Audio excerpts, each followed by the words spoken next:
Buenas noches, es grato saludarlos. Estamos esta vez acompañados por Macarena Costa, politóloga, Fernando Vivas, conocidísimo periodista del comercio y sociólogo, Fernando Sillonis, expresidente de la región Ica, y soy Gonzalo Prialé, y esta noche vamos a tratar en 4 a la N el tema de las próximas elecciones de la directiva del Congreso.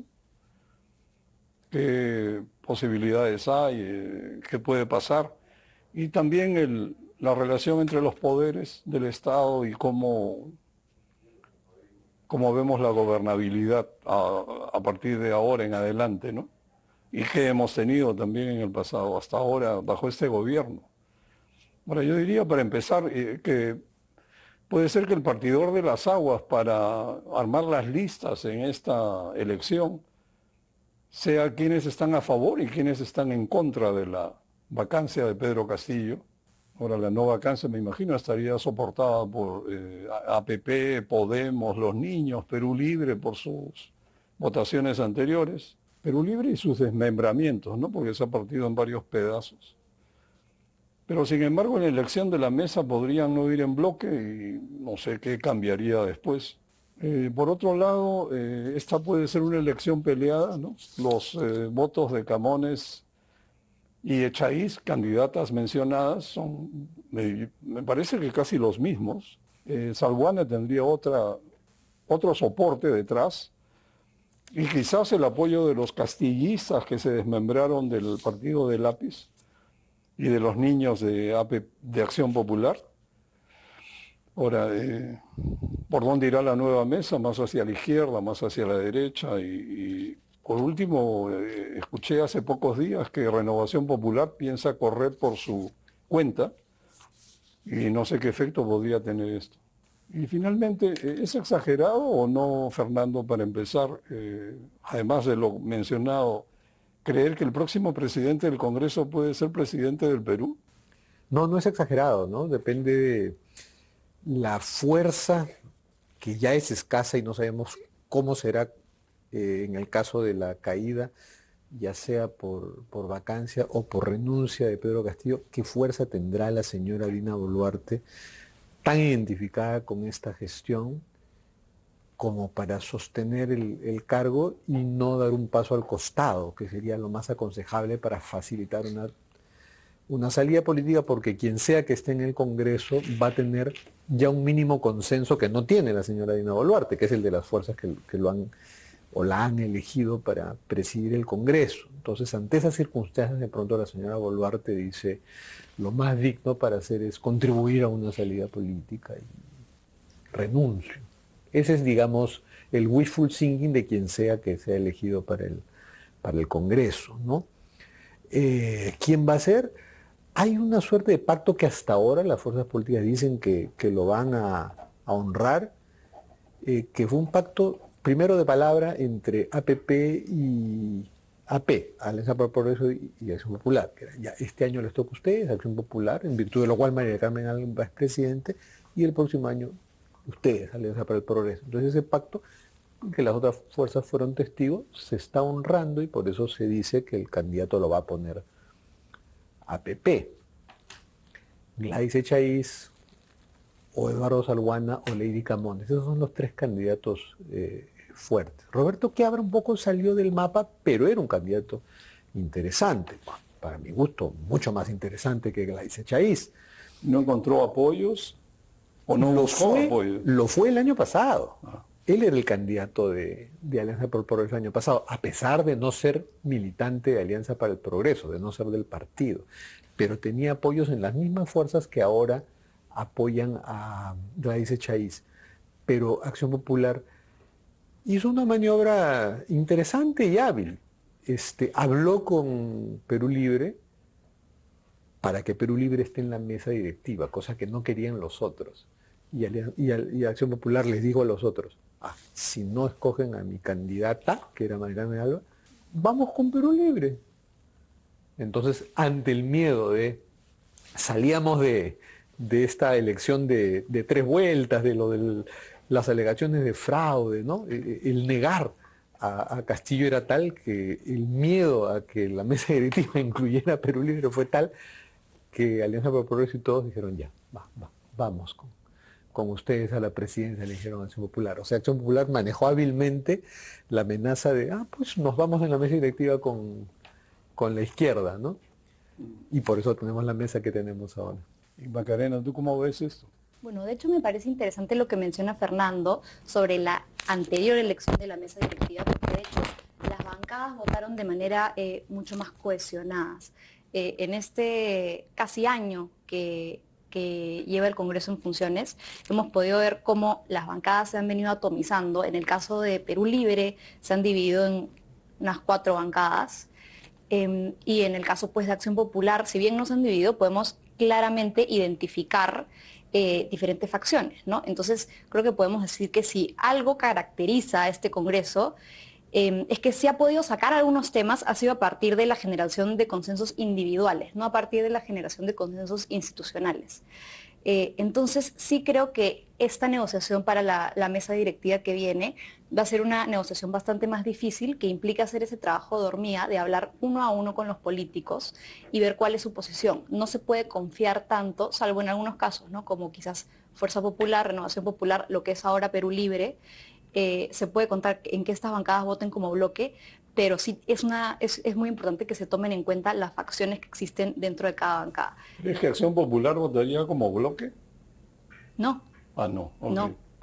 Precisamente creo que se pueden identificar las facciones dentro de Acción Popular y no necesariamente votarían como bloque, más bien votarían cada facción como quizás como una bancada distinta, ¿no? Entonces, además, tenemos que tomar en cuenta que las negociaciones se van a empezar a hacer la próxima semana. Digamos, ahorita podemos tener una noción de quiénes son los candidatos de APP, pero por ahí nos podemos todavía sorprender.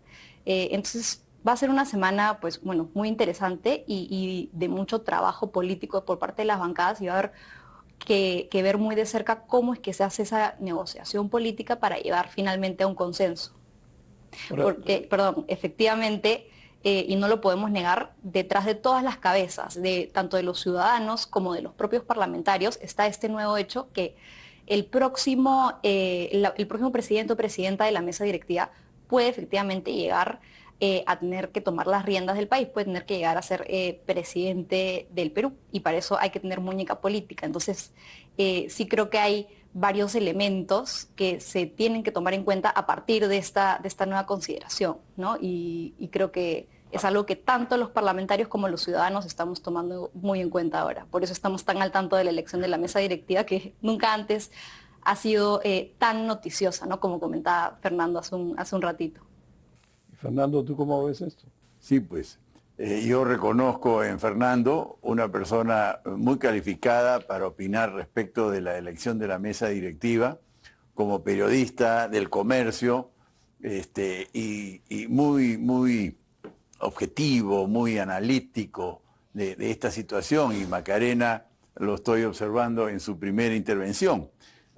Yo como ingeniero, más bien involucrado en el tema agrícola, nunca me interesó, y debo reconocer un poco, quizás hasta con vergüenza, la elección de la mesa directiva del Congreso de la República. Siempre los peruanos hemos estado interesados por el presidente de la República, por supuesto, y la designación de ministros y demás, pero el Congreso, que resuelvan su problema ellos, ¿no? Sin embargo, en esta oportunidad es evidente que los peruanos estamos conscientes, como bien han mencionado Macarena y Fernando, de que el próximo presidente de la mesa directiva es muy probablemente el próximo presidente del Perú, por lo menos temporalmente. Entonces, ahora sí, la ciudadanía está completamente en otro modo que toda la historia pasada, donde el presidente del Congreso era simplemente el presidente del Congreso por un año y sabe Dios qué iban a hacer. Pero ahora el presidente del Congreso probablemente sea el próximo presidente. Entonces, sí, vale la pena escuchar a los que saben y opinar al respecto, exigir, por supuesto, integridad, ¿no? No queremos pues a un presidente del Consejo Directivo del Congreso corrupto, ¿no? Ya basta de corrupción. y lo que puede venir es atroz, y yo creo que lo que puede hacer un buen presidente, la mesa directiva del Congreso, es muy relevante, ¿no?, para la vida de los peruanos. Entonces yo creo que bien vale la pena escuchar a los que saben y tomar partido por la integridad, ¿no?, desde la ciudadanía. Claro, sí, eso es cierto. Estamos en una coyuntura particularmente crucial. El país se enfrenta a una crisis nunca antes vista, ¿no? Tenemos un gobierno que aparentemente busca destruir el Estado desde dentro, desde el gobierno, y que cada día pareciera ignorar todas las reglas básicas de un Estado de Derecho. Y este desgobierno dura. Ahora, la elección del Congreso es muy importante, efectivamente, como dicen los dos Fernandos, porque de allí podría derivar alguien que potencialmente podría ser el próximo presidente del país para convocar elecciones y luego dejar el cargo. Aunque la discusión de si se van o no se van todos sigue abierta. Y además recordemos que los presidentes que han surgido de coyunturas como esta no necesariamente eran los presidentes del Congreso en curso, sino personas que aparecieron, algunos dirían de la nada o de un sombrero de mago, Paniagua o Sagasti. Paniagua, por ejemplo, con todo el respeto que se merece, porque es era un distinguido ciudadano, sin embargo tenía pocas notas saltantes, ¿no? Yo lo digo con respeto, lo encontraba un poco inodoro, insaboro, insípido, pero logró manejar el país durante esta transición. Bueno, a algunos no les puede haber parecido la mejor del mundo, pero salimos adelante y caímos en el gobierno de Toledo y los que siguieron. Pero en fin, así fue evolucionando la cosa. Ahora estamos en una situación donde sería también interesante hurgar qué personajes en el Congreso encajan en este tipo de calidades que los hacen elegibles por todos para encargarse de semejante tarea. Sí, has mencionado un detalle interesante, que el presidente del Congreso no necesariamente va a ser el presidente por un detalle que ahora nos estamos olvidando. Puede que en el proceso de cambio el Congreso se desprestigie tanto que exija un sacrificio del presidente del Congreso en ese momento, y como pasó con Luis Valdés de Alianza para el Progreso, que nos hemos olvidado que en esta transición atropellada que provocó el gobierno de Merino, había un presidente del Congreso que era Luis Valdés de Alianza para el Progreso. ¿Cómo será que no nos acordamos el nombre? Exacto, porque además fue por pocos días. Y a él le correspondía, ante la renuncia de Merino, ser el presidente. Pero como el Congreso se había desprestigiado porque fue el que apoyó a Merino, de ahí salió Merino, y entonces dio un paso al costado Luis Valdés y permitió elegir a un nuevo presidente del Congreso que iba a ser presidente del país, que fue Francisco Sagasti. Hay un detalle interesante. Podría volver a suceder eso y de repente quien se elija en julio tenga que dar ese sacrificio. Me lo dijo el hermano de César Acuña, Héctor Acuña, quiso estar en el bolo, y lo puedo citar porque me lo dijo en ON para una crónica. Me dijo: yo quiero ser presidente del Congreso, y se lo he dicho a mi hermano y al partido. Le dije: tate, o sea, en el dilema que los pone. Sí, pero quiero ser. Ya lo sacaron.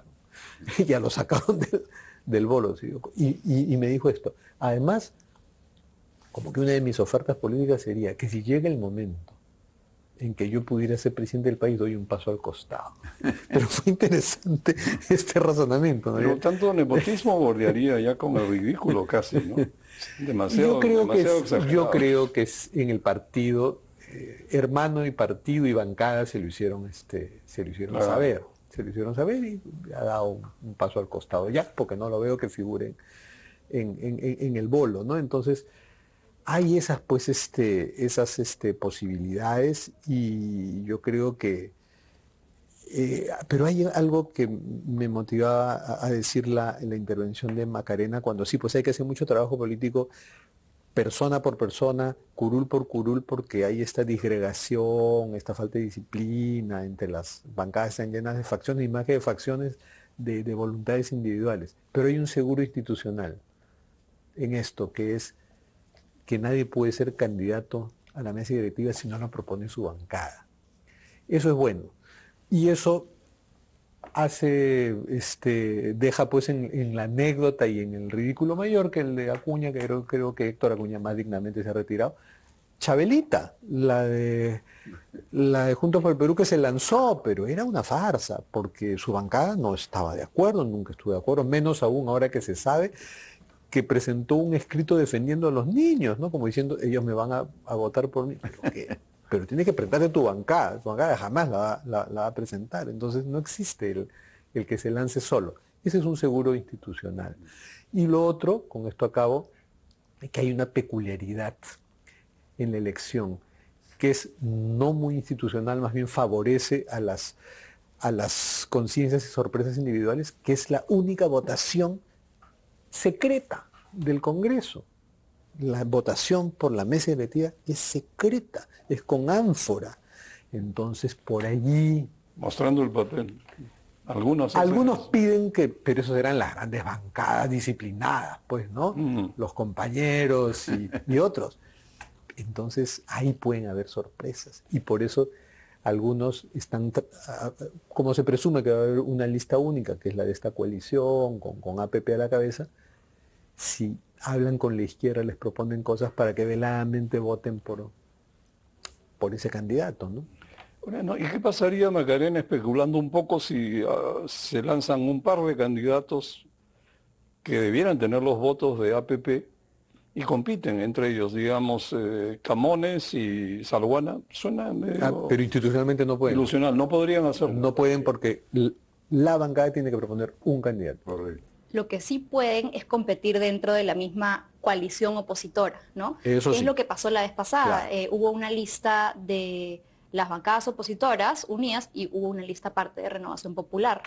Y eso pues yo creo que termina complicando más a la coalición. También hablando de la coalición oficialista, digamos, si es que Isabel Cortés decidiera y pudiera ser candidata y hay otro candidato, igual ahí están fragmentando los votos, están fragmentando las bancadas, porque al final vemos el Congreso como la coalición oficialista y la coalición opositora, ¿no? Obviamente hay matices de gris ahí y hay personas que votan pues de manera distinta, dependiendo de la ocasión, pero a grandes rasgos lo podemos definir así. Entonces, si es que vemos a dos candidatos de una misma coalición, ahí se complican las cosas para el grupo que representan, para la oposición o para el oficialismo, porque complican pues que sea más fácil para uno de ellos llegar a la presidencia del Congreso. Y yo creo que ahí hay un tema muy importante, muy fuerte del ego, ¿no?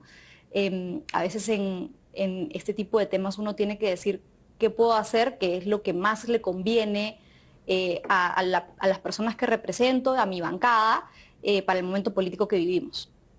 Y se tienen que llegar a acuerdos, no necesariamente esos acuerdos hacen feliz a todos, pero se llegan a los acuerdos, ¿no? Y cuando hay personas que deciden no hacer caso a esos acuerdos y pues lanzarse por su cuenta, pueden perjudicar, incluso creo que en este contexto aún más, porque ya no se cuenta con, digamos, la coalición opositora ya no cuenta con todos los votos con los que contaba antes.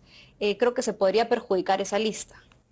Ahora, yo veo que podría surgir algo nuevo que podría alterar cualquier equilibrio de los que esperaríamos.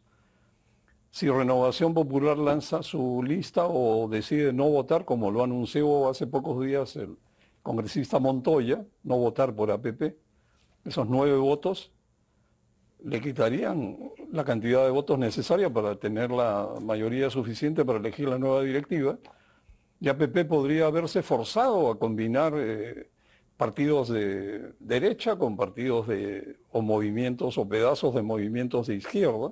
Sería una situación un poco sui generis. No sé qué equilibrio generaría esto. Vamos a un corte y después continuamos analizando estas posibilidades. Bueno, continuemos pues desenredando esta madeja por un momento más. Aparentemente esta sería una elección de infarto. Bueno, esto en realidad es, por decir algo, marquetero. ¿Cualquier cosa puede suceder? Creo que sí, porque en el Perú cualquier cosa puede suceder. Ahora dudo que surja un gallo de tapada, pero así que eso quizás estaría descartado. Y como buenos peruanos, los congresistas están dejando todo para el último minuto. No me sorprendería que 24 horas antes de la votación todavía no esté claro cómo es como se dice, cómo es el fútbol, ¿no? O quizás es peliculina, no sé. ¿Tú qué piensas de esto, Fernando? A ver, hay formas de negociar la mesa directiva que no solo pasan por los cargos de la mesa. Entonces esto amplía el margen de maniobras del que quiere poner a un candidato en la lista, ¿no? Conversando con las bancadas de esta coalición de centro derecha, más o menos vacadora, incluyendo a APP, que ahora, para asegurarse esos votos, está con una posición más de oposición, ¿se han dado cuenta? Ellos no quieren a alguien del oficialismo en la mesa. No quieren. Pero les pueden ofrecer presidencias de comisiones. Por ejemplo, a la bancada magisterial le das la Comisión de Educación y se la quitas, pues porque ahora la tiene, me parece, Renovación Popular. Renovación Popular. Esdras Medina es de Renovación Popular, ¿no? Ya, por ejemplo. Y así, o les das la razón en alguna cosa que les interese a ellos especialmente. De repente lo del SUNEDU, la votación esta, ha tenido que ver también con la mesa directiva del Congreso. Entonces hay formas de negociar. Lo que yo dificulto es que aparezca un candidato de las fuerzas de izquierda, ¿no? De este oficialismo disgregado, porque está muy disgregado, más disgregado que el bloque opositor vacador. Lo de Chabelita pues es una anécdota que ahí queda, y más bien dificulta la posibilidad que aparezca otro. Los de Perú Libre no se ven ahora las caras con la bancada magisterial, entonces me pareciera difícil que surja de allí un candidato. Si hay dos candidatos es más probable que se repita lo del año pasado, que sea el de esta coalición y Renovación Popular, que pues el almirante navega solo, ¿no? Ahora, cambiemos un poco el enfoque hacia qué esperar del Congreso, qué ha significado hasta ahora y qué potencial o qué perspectiva tiene, porque la verdad lo más probable es que van a sobrevivir todos juntos o van a tratar de sobrevivir todos juntos y se van a tratar de sostener mutuamente, encontrando una salida quizás a espaldas de la gente que creo que unánimemente pide que se vayan todos.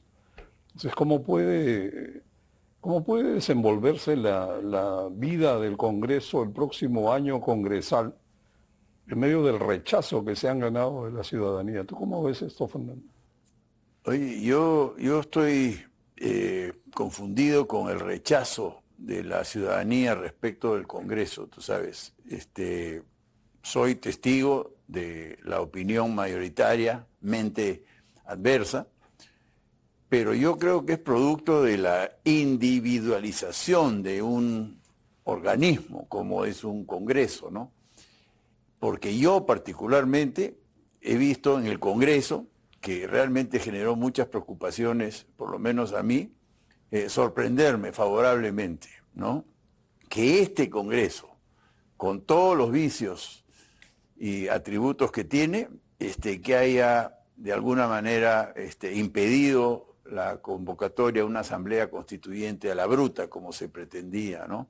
El haber elegido los miembros del Tribunal Constitucional, a mí me dejó con la boca abierta, ¿no? Que un Congreso tan encontrado entre sí mismos pueda ponerse de acuerdo para elegir a los miembros del Tribunal Constitucional. Después, haber precisado bien los alcances de la cuestión de confianza, porque era evidente que el gobierno, el Ejecutivo, entró con la pata en alto para tirarse abajo el Congreso a través de negaciones de confianza. Este Congreso a mí me ha sorprendido favorablemente. Entonces, bueno, pues yo le doy el beneficio de la duda a la labor seguramente pedagógica y casi paternal o maternal que están jugando algunos congresistas, cosa que nosotros no vemos, ¿no? Porque cuando uno mira, digamos, la corrupción en el caso de los niños, la nula experiencia política de muchísimos, yo creo que hay una mano invisible, o más de una, que está haciendo una pedagogía política y que han podido salir estas cosas que nadie esperaba. Por otro lado, ¿no?, el tema de la tercerización, que a mí me tiene realmente muy preocupado. Yo creo que si prospera la prohibición de la tercerización, se generará cientos de miles de desempleos más de los que tenemos y otras torpezas más, ¿no? Pero yo sí le doy ahora el beneficio de la duda y hay algo positivo dentro del Congreso que no estamos viendo, yo por lo menos no veo, que está jugando un rol académico, pedagógico, de dirección, ¿no? Y ojalá que siga, ¿no? Repito, para mí el balance de este Congreso ha sido positivo, en contra de lo que piensa la gran mayoría de la población peruana. Me parece muy interesante lo que dice Fernando, porque creo que, a ver, en todo el mundo el Congreso es impopular. No creo que haya un Congreso que sea particularmente popular. Entonces, ¿por qué ocurre eso? Creo que en parte por la individualización, claro, como bien dice Fernando, pero creo que en este caso en particular hay, digamos, un error a la hora de reclamar, ¿no? O sea, creo que todos los peruanos nos estamos dando cuenta que el costo de vida está subiendo, todos necesitamos que se ejecuten políticas públicas a favor nuestro, especialmente a favor de los más vulnerables, y a la hora de reclamar, creo que hay mucha gente que no tiene muy claro a quién reclamarle. O sea, el Ejecutivo tiene la tarea y la labor y la obligación de ocuparse de las cosas de los problemas que aquejan a los peruanos en el día a día, es decir, el costo de vida, políticas públicas, agua, frío, eso es el Ejecutivo. Y nosotros estamos un poco como con esta sensación de no pasa nada, nadie hace nada por nosotros y le reclamamos al Congreso. Pero en realidad ese no es el trabajo del Congreso. El trabajo del Congreso es hacer leyes que pueden tener impacto en el corto plazo, sí, pero también en el mediano y en el largo plazo. Que creo que en buena medida creo que tú te refieres un poco a eso, las leyes en el largo plazo que han hecho. Pero la labor del Congreso, digamos, ellos no pueden ejecutar ningún tipo de gasto. Entonces, la labor del Congreso no es ejecutar. Más bien creo que hay un discurso que sí ha venido desde el Ejecutivo, que siempre, y se viene sembrando ya desde hace varios años, ¿no? Que es encontrar en el Congreso un chivo expiatorio, y el Congreso políticamente pues se ha prestado para este discurso y para esta narrativa. Y una última cosa, creo que este discurso de que se vayan todos, a mí me parece muy interesante verdaderamente, porque lo entiendo con el Ejecutivo por lo que hemos venido viendo en el último año y también por la naturaleza de la elección. O sea, sabíamos desde un inicio que iba a ser un Ejecutivo que tuviera al 50% de la población en contra. La naturaleza de la elección de los congresistas es mucho más directa. Digamos, uno escoge a quien quiere que lo represente. Entonces, sí me parece... Y esto es algo que pasa en el Perú, ¿no? Siempre estamos descontentos con nuestro Congreso, pero al final el Congreso lo hemos elegido nosotros y son las personas que creemos que mejor nos pueden representar. Ahora, que en las listas de las que nosotros elegimos creamos que no hay la calidad de candidatos que nosotros merecemos tener en el Congreso, esa es otra discusión. Estoy de acuerdo también, pero esa es otra discusión. El hecho es que nosotros sí hemos escogido a las personas que creemos que mejor nos representan. Bueno, Fernando, ¿y tu toma de este asunto es me interesa benévola? mucho la reflexión de mi tocayo, que no solo es optimista, es un optimismo objetivo, es un rescate de una institución vilipendiada por razones como las que ha explicado Macarena, a la que yo agregaría que el Congreso en su diseño institucional tiene algo que no va con los tiempos, es una institución remolona, farragosa, toma la palabra demasiado y ejecuta poco. En cambio, los poderes ejecutivos se adaptan a los ritmos del tiempo, a la unidad dramática de los tiempos. La narrativa del Ejecutivo es rápida, llena de acción, mientras los congresos son pues un paquidermo que se mueve muy lento. Entonces todo esto es a favor del Ejecutivo y hace que los estándares para medir el Congreso sean muy bajos. Por eso ese estándar, o sea, 10 para el Congreso equivale a un 20 para el Ejecutivo, ¿no? Como la edad del perro y hay que convertirla, ¿no? Pero aún así, claro, el Congreso, yo sí reconozco que es mejor que el anterior, que fue ese Congreso de emergencia de transición. Pero probablemente sea peor que el anterior. Y sin embargo ha hecho algunas reformas y es un Congreso que incluye una variedad que lo hace más legítimo que el presidente. Camones, Salguana o Echeiz, quien sea, tienen el reto de levantar por lo menos que sea mayor que la del presidente, para que cuando quieran cometer el acto de fiscalización extrema, que es la vacancia, o presionar a la renuncia, lo hagan con un poquito más de autoridad y legitimidad que la que tienen ahora, ¿no? Pero sí, y finalmente, en resumen, hay que incentivar este rescate de las instituciones por encima de las malas personas, porque no podemos caer nosotros en las narrativas antipolíticas que escucho de cada lado y que a veces lo escucho de gente muy, muy informada. Por ejemplo, los que se oponen a la reelección parlamentaria. He escuchado constitucionalistas oponerse a la reelección parlamentaria, que es algo importante para fortalecer las instituciones con la experiencia de los que saben, que hayan postas, que haya cierta continuidad, y sin embargo ahora está esa impopular tesis de que no debe haber reelección, de que no debe haber bicameralidad porque es más gasto en una institución que no sirve para nada, porque es complejizarla. Hay que tener cuidado de esas narrativas, de esas ideas antipolíticas que a veces hasta hacen presa de la academia, ¿no? A mí me preocupa ver que, bueno, si bien me has convencido, Fernando, que hay que ser considerado al juzgar al Congreso, su vida no es fácil. En todo caso, hay que separar la paja del trigo. Claro que hay basura, ¿no? Pero ¿sabes? Lo que a mí me preocupa es que, lamentablemente, en su incómoda situación de sentirse rechazados unánimemente, imagínense encuestas recientes de junio que dicen que el Congreso es la institución más corrupta de todas las del país, 88% de la opinión, es brutal. Entonces,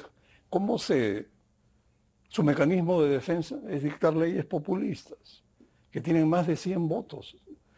Si tú ves una ley que tiene más de 100 votos, la siguiente pregunta, Macarena, ¿es populista?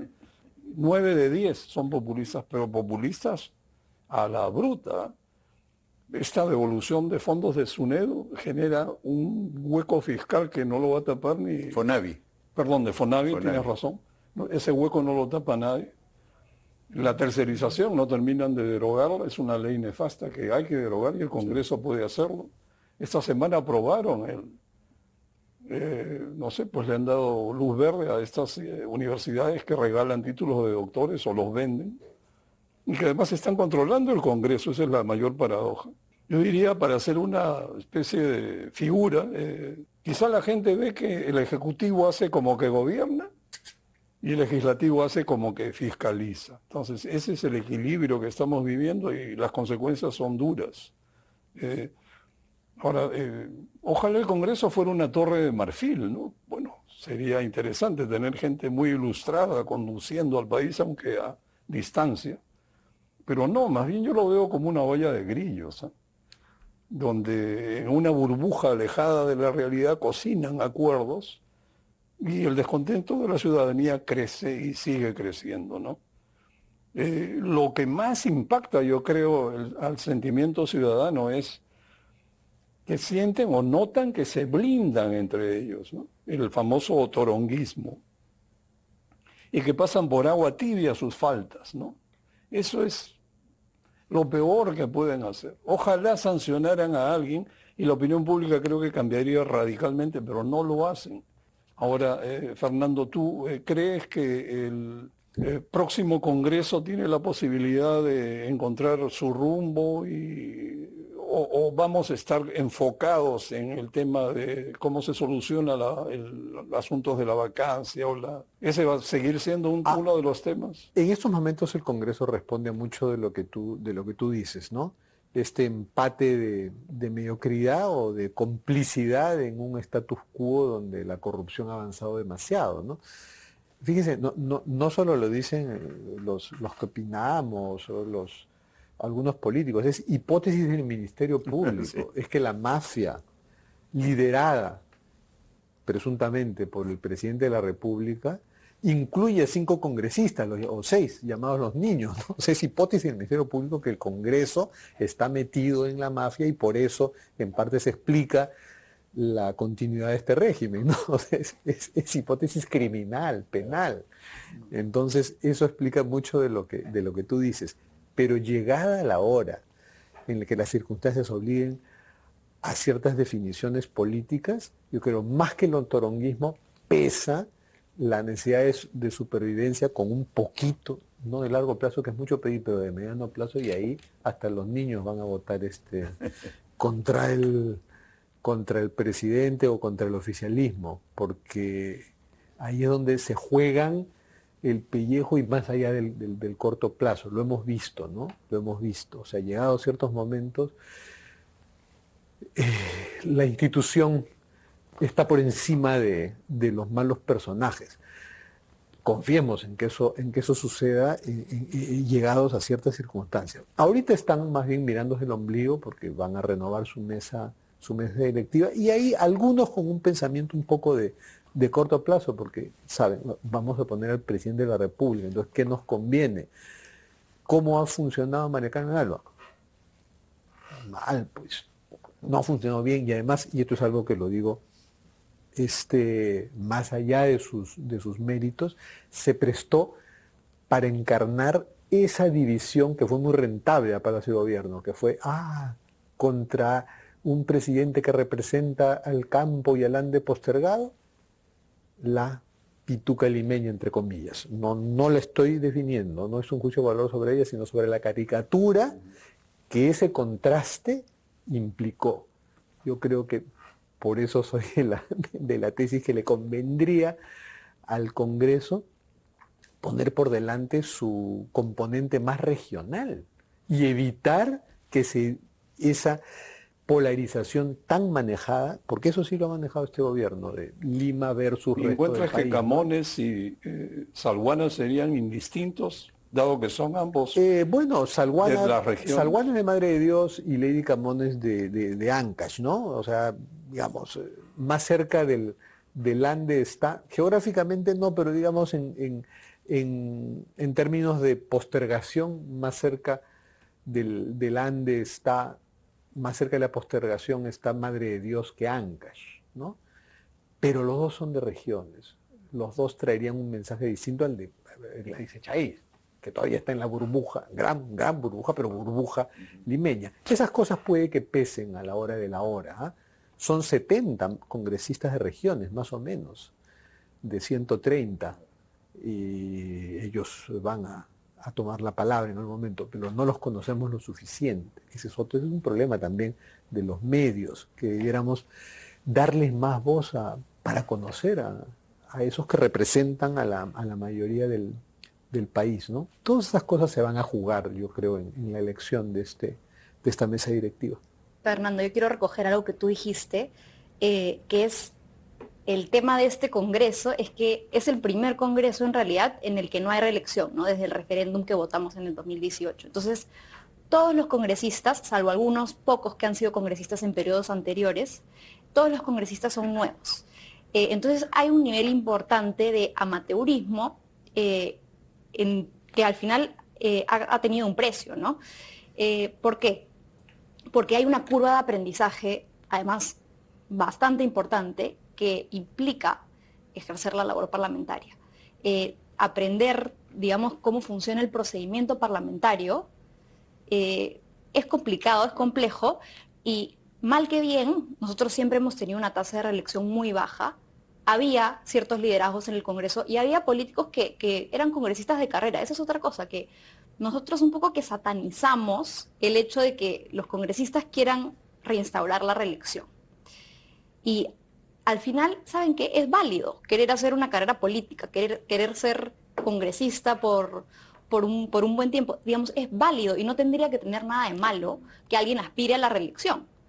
Por lo contrario, esas personas que terminan siendo reelegidas son las que al final terminan guiando el Congreso hacia un norte de cómo articular consensos, ¿no? Que es algo que nos ha hecho mucha falta este último año. Buen punto. Claro que sí, nuevamente la reelección. Sí, la reelección es un bien, es un valor. Si bien son nuevos entre comillas porque sí hay algunos de periodos anteriores. Gracias y a Dios. Salguana ha sido congresista y ministro. Y es verdad que hay muchos que Dos vienen también veces ha sido congresista. Salguana estuvo entre los disueltos de abril del 92. Bueno, No, y otro tema de Salguana interesante es que además él lo calificaría como un pragmático, porque ha recorrido una serie de partidos políticos desde la izquierda hasta ahora que está con APP. Él no es un apepista de toda la vida, él ha postulado con muchos otros partidos, ha sido ministro de Justicia de Toledo, digamos, y definitivamente él sí tiene un vínculo más estrecho con las regiones. Creo que con Salguana habría ese tema regional bastante fuerte. Con Echaíz tendrías el vínculo con la Fiscalía, ella ha sido fiscal de la Nación, entonces tiene un muy buen conocimiento de cómo funciona el Ministerio Público, y ahora que la Fiscalía pues ha vuelto un actor tan importante, eso también es algo que valorar, ¿no? Entonces vamos a ver ahí cómo se ponen en la balanza estos factores para ver quién termina estando en la mesa directiva, y no solamente como presidente o presidenta de la mesa directiva, porque claro, pensamos quien sea presidente de la mesa directiva podría ser el próximo presidente, pero también es importante quién sea el próximo presidente del Congreso. Bueno, continuaremos después de esta pausa y seguimos. Pasemos quizás sería interesante conversar un poco sobre el Ejecutivo también, porque, digamos, es la otra pieza en el tablero que interactúa y en cierta forma el Legislativo reacciona y también acciona, y el Ejecutivo tiene que gobernar con otros poderes al lado y respetar su autonomía, ¿no? Cosa que creo que cuesta un poco de trabajo en el lado judicial y electoral, pero en el legislativo por lo menos se mantiene al margen de cualquier intervención inadecuada, digamos.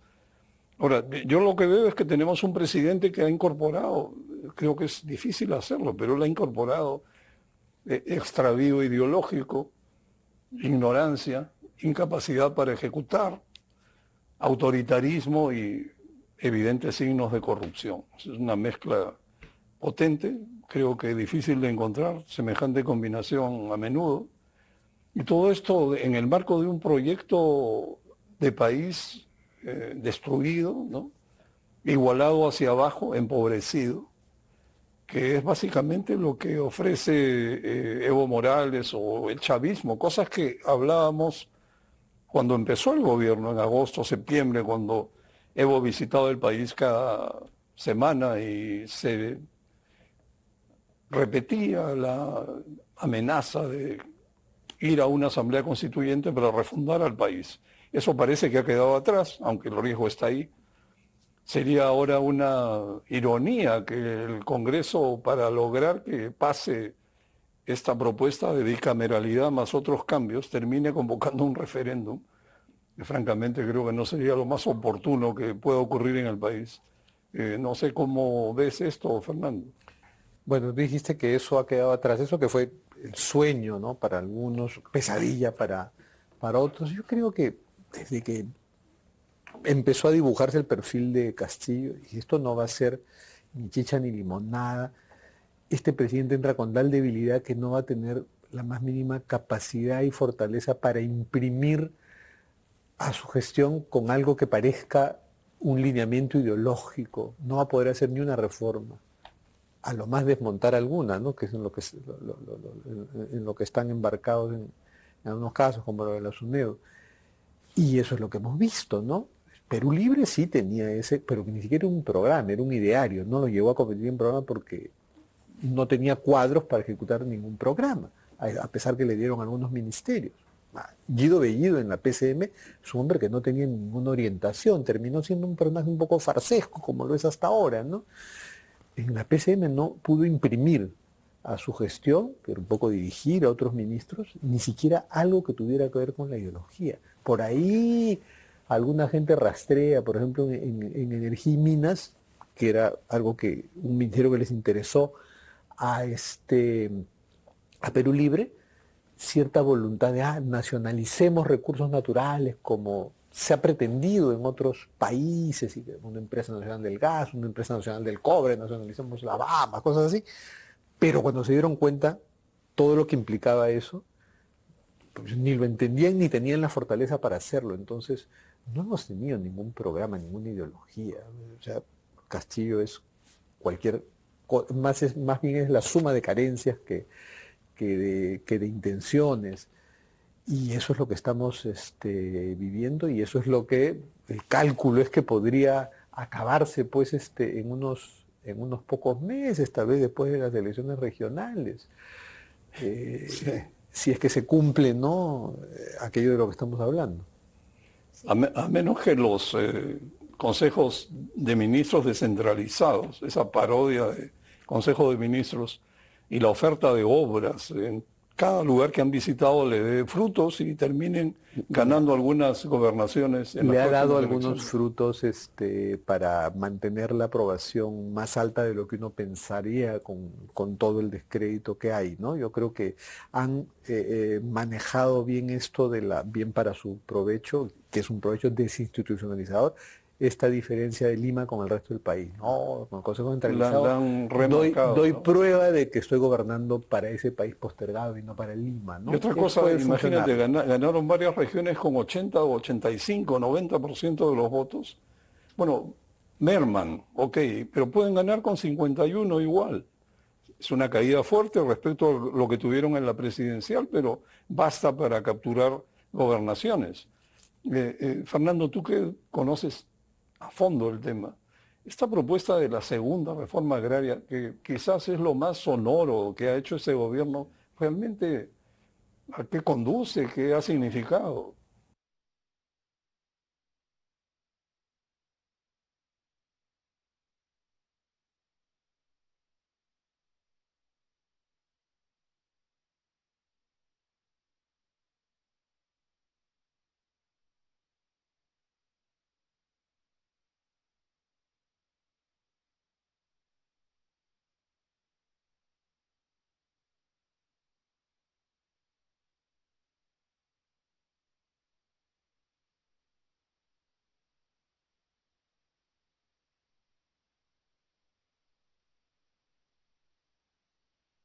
¿Qué eran las funciones inherentes del Ministerio de Agricultura? ¿Por qué llamarle segunda reforma agraria a la capacitación, financiamiento, afianzamiento hídrico, mejoramiento de vías rurales, etcétera? Sin embargo, le llamaron segunda reforma agraria. Pero bueno, no nos distraigamos en el nombre. Vamos con el afianzamiento hídrico para evitar que el agua se pierda en el mar y tengamos agua todo el año. Eso nomás multiplicaría la productividad y el bienestar de los campesinos. Pero cero, lo que se llama cero, ha sido la nada, ¿no?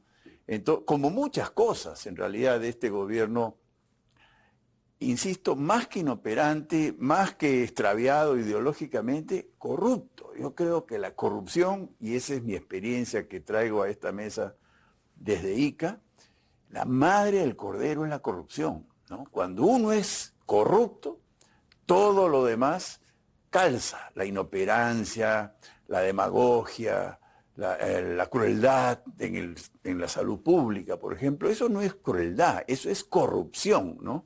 Es médicos que sustraen medicinas de las farmacias y las venden en las boticas del frente, ¿no?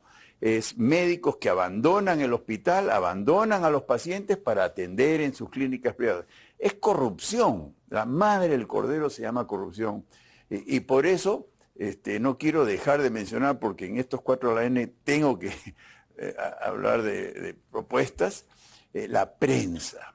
Y no es un cumplido a mi tocayo, sino es la prensa. La prensa es la fiscalizadora, que no es el Congreso, que no es Contraloría, que no es Defensoría del Pueblo. Es la prensa, o sea, la ciudadanía. y vaya que yo creo que nos están salvando de la tiranía, ¿no? Porque este gobierno entró para volverse tirano desde el día cero y no han podido a pesar de haber querido, y yo creo que ha sido la prensa, esa prensa tan criticada por muchos, hasta ahora. Yo estoy de acuerdo que hay que seguir vigilantes porque el zarpazo final puede venir en cualquier momento, pero hasta hoy día, casi al año de haber entrado con la pata en alto para transformar la República en una tiranía, no lo han logrado. Y eso es mérito de la ciudadanía y por supuesto articulada con la prensa. Así que mis respetos a todos los peruanos que han evitado el desastre, ¿no?, de la tiranía que es Venezuela, Nicaragua, Cuba, etcétera, etcétera, ¿no? Es cierto, ¿no? No han dado los pasos que pensaron que podían dar, han sido contenidos. Sí. Que la prensa ha jugado un rol fundamental, pero por otro lado, la calle no está muy activa, Macarena. ¿Qué pasa? Digamos, uno piensa, esta gota va a desbordar el vaso, pero el vaso sigue igual, no se desborda. ¿Por qué no ocurre esta movilización? Bueno, personalmente creo que, a ver, los peruanos que nos tenemos que salir a movilizarnos también tenemos vidas. Y cuando la vida se vuelve más difícil para todos, también es más complicado estar pensando en, ok, voy a salir a movilizarme, si es que tengo que estar pensando en cómo voy a alimentar a mi familia el día de mañana. Entonces las condiciones de vida se han vuelto más duras. Después, por otro lado, creo que definitivamente, y esto es muy peligroso, progresivamente nos hemos empezado a acostumbrar. Mira, hace poco hemos visto que Boris Johnson ha salido por algo mucho menor de lo que ya se ha acusado a Castillo, que ya hemos visto con Castillo designaciones terribles por decir poco. Creo que una fiesta durante la pandemia en su casa. Claro, ¿no? claro. Entonces hemos ido poco a poco construyendo una tolerancia nociva, absolutamente nociva, en lo que ya nada nos parece demasiado grande como para indignarnos, ¿no? Sumado a este cansancio, este agotamiento que tenemos con toda la clase política, porque hay que decirlo, es una frustración que tienen los peruanos con toda la clase política, y nada ha logrado que nos movilicemos de manera sostenida como para lograr ejercer presión en un gobierno, ¿no? Porque uno no saca a un presidente yendo un sábado a marchar en el Campo de Marte. No, tienen que haber movilizaciones reales en todo el país y sostenidas en el tiempo no sé por cuánto tiempo, pero por lo menos por varios días, ¿no? Entonces sí, yo creo que está pasando algo muy peligroso, que es que nos estamos acostumbrando a estos estándares de política, y eso creo que es muy nocivo para nosotros como ciudadanía y para la democracia. Ahora, Fernando, nos quedan unos 3 minutos, un balance de cierre, a ver. Sí, recojo lo que ha dicho Macarena, que de alguna forma está describiendo lo que se recoge en el término de la indolencia, ¿no? Nos estamos volviendo indolentes y eso es un gran peligro, porque es que no nos duela lo que pasa y no reaccionemos a ese dolor, sería terrible. El acostumbramiento, pero quiero ¿no? recoger como mi tocayo así, cuando uno hace el balance y recogiendo algunas cosas positivas. Sí nos hemos movilizado en algunos momentos. El 5 de abril hubo una movilización bien interesante donde algunos limeños, porque eso fue solo en Lima, porque Lima fue el objeto del decreto de la cuarentena forzosa, algunos limeños se movilizaron por primera vez en sus vidas. Podrían volver a hacerlo. Y Huancayo, que confluyeron las consignas de un paro agrario y de un paro de transportistas sobre todo, pero que hicieron carne en la población huancaína y hubo un huancayazo, ¿no? Fue un estallido social. Entonces, sí hay estallidos sociales, a pesar que pueden haber fases de indolencia, de abatimiento por y no se descarte que pueda haber pues un Sri Lankazo, me refiero a lo que pasó en Sri Lanka, la ex Ceilán, que entraron hasta la piscina de la casa de gobierno, ¿no? Entonces, esas cosas yo no las descarto, pero hay que buscar en otras narrativas, en otros aspectos que a veces no hay muchas teorías políticas para eso, que tienen que ver con la capacidad de los sentimientos y las emociones de reaccionar ante algunas cosas que aparentemente no parecen tan fuertes, pero indignan más que los actos de corrupción descarados, bien descritos en los titulares y en los reportajes, ¿no? Pueden llevar momentos de hartazgo y pequeñas anécdotas que crezcan Pero ahora la gente más está esperando que los medios le cuenten lo que pasa y que algunas instituciones fuertes hagan lo que hacen, como la Fiscalía, ¿no? Claro, estamos en un momento crucial, el país puede caer en un precipicio. Creo que la situación es sumamente crítica, la calle no ha reaccionado como uno esperaría. Seguramente va a haber que hacer algo porque seguir en esta inercia hasta que termine el periodo de 5 años, creo que el país no lo va a poder soportar. La hambruna se va a generalizar, la inflación va a aumentar, el déficit fiscal va a crecer, el país se va a ir al fondo del pozo. Esto es algo que debemos tener claro. ¿Cómo hacemos para unir fuerzas y enfrentar esta situación? Enfrentar a este gobierno de izquierda que nos está llevando a la ruina. Eso es algo que debiéramos pensar, pero fundamentalmente también tener el cuidado suficiente como para no saltar del fuego y caer en las brasas o llegar a una situación caótica de ingobernabilidad, de donde no sabemos ni cómo saldríamos parados. Creo que entre esos extremos nos estamos moviendo. Quiero agradecerles a todos ustedes, Fernando Macarena, Fernando Vivas, por su participación. Ha sido muy ilustrativo. Buenas noches a todos. Hasta luego.